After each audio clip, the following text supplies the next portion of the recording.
Hi friends, Andrea here with my first process video for Bramble Fox as part of their design team. Could not be happier. And today I'm going to be working on what was supposed to be a 12 by 12 scrapbook layout, but it turned it into a different kind of layout, and you'll see what I'm talking about. So I'm starting using some metal dies with letters just to spell the word familia. That will be the title of my layout. I went with something really simple. I really wanted to showcase the Bramble Fox perspectives and the tiny hearts that I will be working with and flowers that I had from their summer release. And this flowered paper will be my background. This was the original photo, and you can see how I left this here just so you could see the entire process. Even though I'm working a little bit fast, you can see the thought process behind this layout. The idea is going to be the same, but we're going to end up changing the shape, and we're going to end up changing the photo as well as the placement. So there will be a lot of fussy cut pieces, and I did that mostly off camera just to save you, just so you didn't have to see me fussy cutting for minutes and, an hour or an hour and a half. So most of this leaves, and you can see now, all of that fussy cut from two different pieces of paper. Then now I'm adding adhesive foam to each one of the letters just so I could raise them and get some dimension and texture on this page. And then I'm looking at it and it's still not quite working. And here we go. I remembered I had this wooden heart frame that I've been wanting to use. It goes really well with the collection I'm working with. This is the Aida collection from a Spanish designer. And now the first thing I'm doing is cutting the entire shape. Then I will be adding, also off camera, some gold thread around the edges of the heart. And there are two ways, and I'm going to show you. If you leave the heart in one piece as it is, it will work perfectly. You will see in just a few seconds what I decided to do. So you can see the idea, it's still the same, and I'm still going with that photo, and that will change in just a couple of minutes.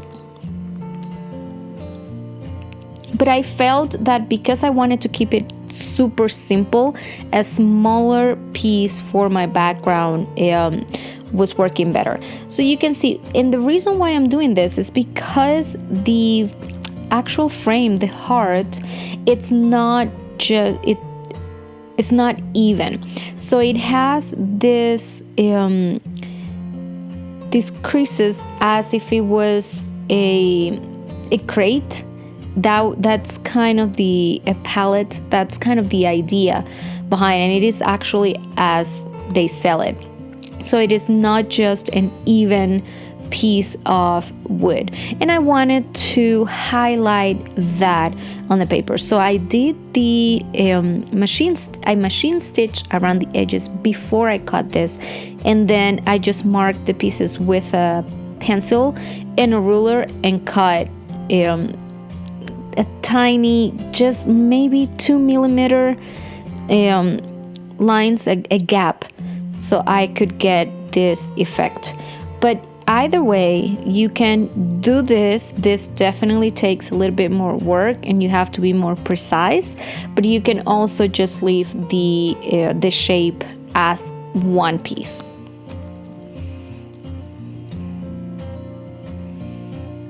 And you can see on the left bottom left corner, I already have the picture that I want to go with. Even though the other picture is cuter, I needed one that included our dog, and that's why I went with this one. And so I printed it in a smaller size, so a 4x4. But this one has the 5 of us, and I felt that, this is our family right now, and that's the main reason why I changed it. I think also in the back of my mind, I wanted a 4x4 photo now that my page is a little bit that I have limited space. And then it's just about the placement. I just want to get to the point where I start adding the embellishments, and you'll see how they go with the page. You can use a ruler or something if you feel that you need some guidance there. And then I played with the placement for all the fussy cut pieces, and I went off the page on the right side.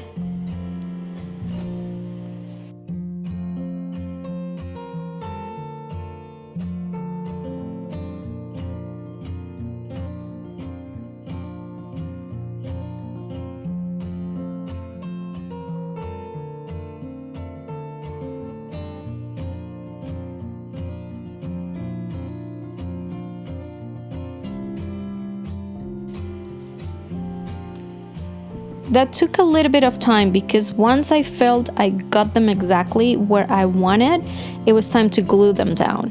And if there is something, a rule of thumb that never fails, you will never get things in the exact same place. So I placed with some of the die cuts to keep embellishing the page and to keep adding pops of green. I felt that this green went really well with the background, and it's going to go really well with, you can see the flowers now.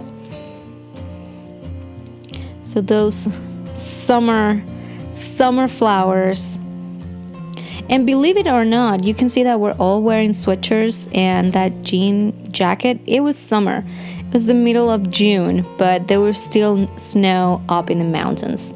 That's the reason why, but it still should count as summer. So now I'm removing the protector that comes with your acrylic pieces.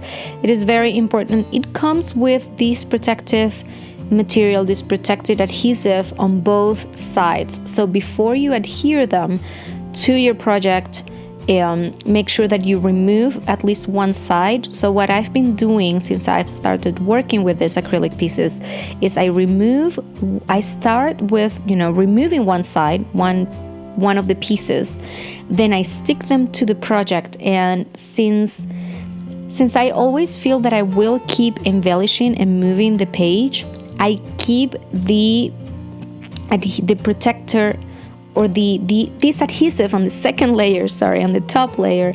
I leave it until I am done, completely done with the project.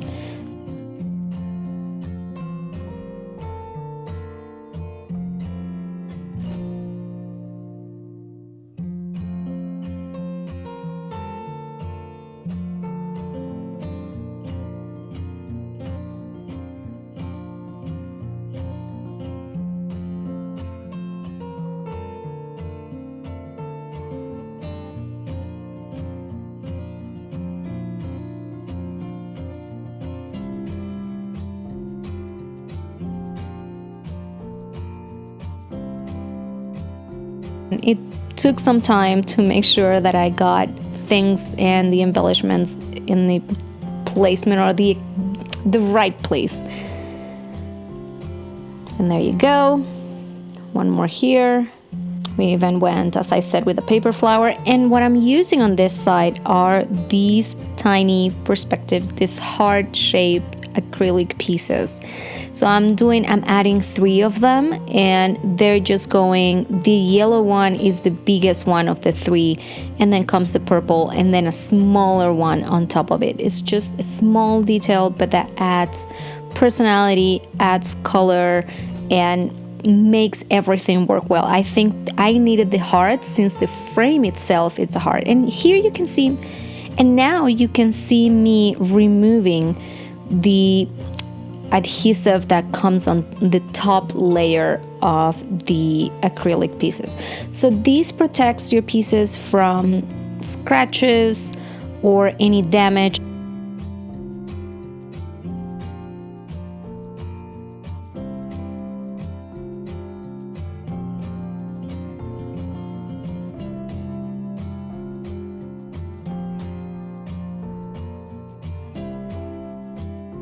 Here you see, there you go, with the hearts and the flowers. I think they worked really well together. The colors, it is a really simple layout, but I am more than ready to hang it on my wall. I hope this video inspires you to take those tiny acrylic pieces. Make sure you check the Bramble Fox website. They have the most beautiful acrylic pieces. The new releases for October, all the Halloween themed pieces, they're beautiful. They have phrases, they have tiny Halloween icons, and also for fall. Make sure you check those out. I cannot wait to work with some of those. Make sure you check the Bramble Fox Facebook group and the YouTube channel for tons of inspiration. There are new videos, there are projects uploaded almost on a daily basis as well. The Instagram page also will have all the inspiration that you need to start creating and adding these beautiful pieces to your projects. This was Andrea for Bramble Fox, and I will see you next time. Bye-bye.